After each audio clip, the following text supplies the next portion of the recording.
একচেটিয়া একতরফা ছাত্রলীগ বিশ্ববিদ্যালয়ের ক্যাম্পাসগুলো দখলে রেখেছে এবং এই দখল করতে পেরেছে, দখল রাখতে পেরেছে এবং দখল করে নানান রকমের অপরাধ করতে পেরেছে কি কারণে?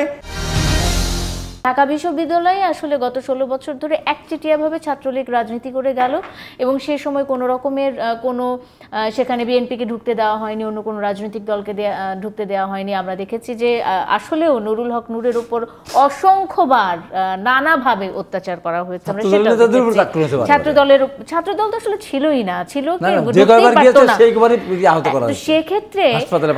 সেক্ষেত্রে সে সময় আসলে শিক্ষকদের ভূমিকাটা কেমন ছিল?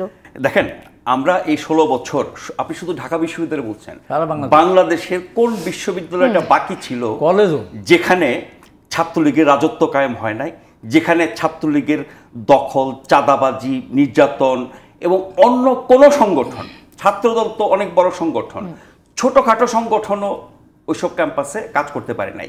একচেটিয়া একতরফা ছাত্রলীগ বিশ্ববিদ্যালয়ের ক্যাম্পাসগুলো দখলে রেখেছে এবং এই দখল করতে পেরেছে, দখল রাখতে পেরেছে এবং দখল করে নানান রকমের অপরাধ করতে পেরেছে কি কারণে? বিশ্ববিদ্যালয়গুলোর যে প্রশাসন ছিল সেগুলো ছিল আওয়ামী লীগের অনুগত, আওয়ামী লীগের পাচাটা প্রশাসন। ফলে সরকার, বিশ্ববিদ্যালয় প্রশাসন, ছাত্রলীগ, এই ত্রিবিধ শক্তি মিলে ক্যাম্পাসগুলো একরকম ছাত্রলীগের দুর্গে পরিণত করেছিল।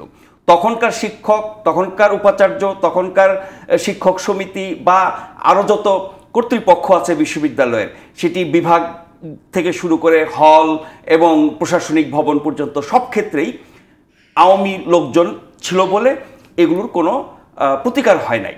এখন তো পাল্টে গেছে, ছাত্রলীগ তো এখন লাপাত্তা, আওয়ামী লীগই তো নাই, ছাত্রলীগ থাকবে কোত্থেকে? ফলে এই যে তারা দখল করে রেখেছিল সারা বিশ্ববিদ্যালয়ের ক্যাম্পাস, তাদের দখলমুক্ত হয়েছে। তো আমরা কি চাই যে অন্য একটি সংগঠন এসে আবার একইভাবে দখল করে একই কাজ করুক? সেটি নিশ্চয়ই কাম্য না, কিন্তু ওরকম পর্যায়ে কিন্তু এখনও যায় নাই। আমরা বিভিন্ন ঘটনা শুনছি। এখন চলে আসি আপনার ঢাকা বিশ্ববিদ্যালয়ের ঘটনায়। ঢাকা বিশ্ববিদ্যালয়ের প্রক্টরের যেই বিজ্ঞপ্তিটি, এটি পড়ে আমি নিজে একজন সাবেক ছাত্র হিসেবে খুবই ক্ষুব্ধ হয়েছি যে ওখানে বলা হয়েছে বর্তমান ছাত্র ছাড়া বহিরাগত হিসেবে আমরা যারা বিশ্ববিদ্যালয়ে জীবনের শ্রেষ্ঠ সময় কাটিয়েছি, আমরাও বহিরাগত, অনাকাঙ্ক্ষিত এবং নিষিদ্ধ। এর চেয়ে ঘৃণ্য কাজ হতে পারে? ঢাকা বিশ্ববিদ্যালয় ক্যাম্পাস, যার ইতিহাস ঐতিহ্য আমরা সবাই জানি, আমাদের চোখের সামনে হাবিব ভাইরা 90-এর গণঅভ্যুত্থান ঘটিয়েছেন, এরশাদ বিরোধী পুরো আন্দোলন আমাদের চোখের সামনে আমাদের শিক্ষা জীবনে হয়েছে। সেই বিশ্ববিদ্যালয় শুধু রাজনীতি কেন, রাজনীতি, শিক্ষা, সংস্কৃতি, গবেষণা, বিনোদন, সব ক্ষেত্রে ঢাকা বিশ্ববিদ্যালয় হচ্ছে গোটা দেশের প্রাণকেন্দ্র। সেখানে আপনি বাইরের লোক বলতে সবাইকে আপনি নিষিদ্ধ করবেন কি কারণে? একটি হত্যাকাণ্ড হয়েছে বা কেউ কাউকে পিটিয়ে মেরেছে, আপনি কেন এটা ঠেকাতে পারেন নাই?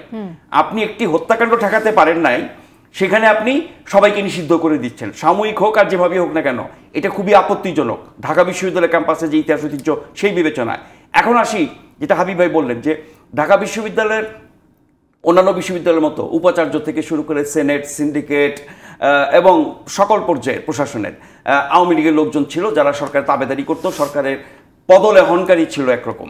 এবং আমরা কখনোই বিবেক প্রসূত কোনো কথা বা কাজ তাদের কাছ থেকে শুনিনি, বরং সরকারের পক্ষে এমন সব ন্যাক্কারজনক কাজ তারা করেছে, মাঠে নেমেছে, গণমাধ্যম বন্ধের দাবিতে তারা মিছিল করেছে, সমাবেশ করেছে। এই অবস্থায় চলে গিয়েছিল ঢাকা বিশ্ববিদ্যালয়ের শিক্ষকরা। তো এখন তো তারা কর্তৃত্বে নাই, সেই উপাচার্যও নাই, সেই প্রশাসনও নাই, বদলে গেছে। তো নতুন প্রশাসন কেন পারছে না? এই সমালোচনাগুলো যেটি হাবিব ভাই করলেন, আমি করছি, এটি তো নতুন প্রশাসনের, নতুন ভাইস চ্যান্সেলরের দায়িত্ব। তিনি কেন পারছেন না? তার মানে যেই অপশক্তি ছিল ঢাকা বিশ্ববিদ্যালয়ে তারা নাই, যেই তাবেদারি প্রশাসন ছিল তারা নাই, তারপরে কেন এরকম ঘটনা ঘটছে? সিন্ডিকেট মেম্বারগুলোকে পাল্টে গেছে না, সবকিছু পাল্টায় নাই, কিন্তু যিনি মূল ব্যক্তি উপাচার্য তিনি পাল্টেছেন। বিভিন্ন পর্যায়ে আমরা পাল্টানোর খবর একের পর এক দেখছি, আরো হয়তো পাল্টাবে। এখন যারা রয়ে গেছেন তারা এত শক্তিশালী, এত প্রভাবশালী যে নতুন বাস্তবতায়, নতুন সরকার, পরিবর্তিত বাস্তবতা, তারা যাদের তাবেদারি করতো তাদের কোনো অস্তিত্ব নয়, পালিয়ে গেছে, সেই বাস্তবতায় তারা তাদের মতো করে সিদ্ধান্ত নিতে পারবে? এটা অসম্ভব। তাদের তো জানের মায়াও তো আছে। হ্যাঁ, ফলে আমি বলবো যে এই ব্যর্থতা সম্পূর্ণ নতুন উপাচার্যের নেতৃত্বে যে প্রশাসন তারা কেন পারছে না? হতে পারে যে এই পরিবর্তিত পরিস্থিতি, একটা উত্তরণ ঘটতে যাচ্ছে, এই অবস্থায় সবকিছু নিয়ন্ত্রণ তারা নিতে পারছে না, কিন্তু অন্য অনেক তৎপরতা তো দেখি যেগুলো অগ্রাধিকারের মধ্যে পড়ে না। প্রথম অগ্রাধিকার কি হওয়া উচিত?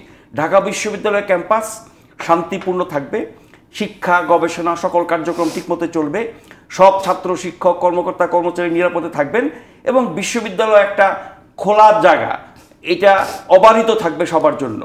কিন্তু অপরাধ করলে আপনি তার বিরুদ্ধে ব্যবস্থা নেবেন।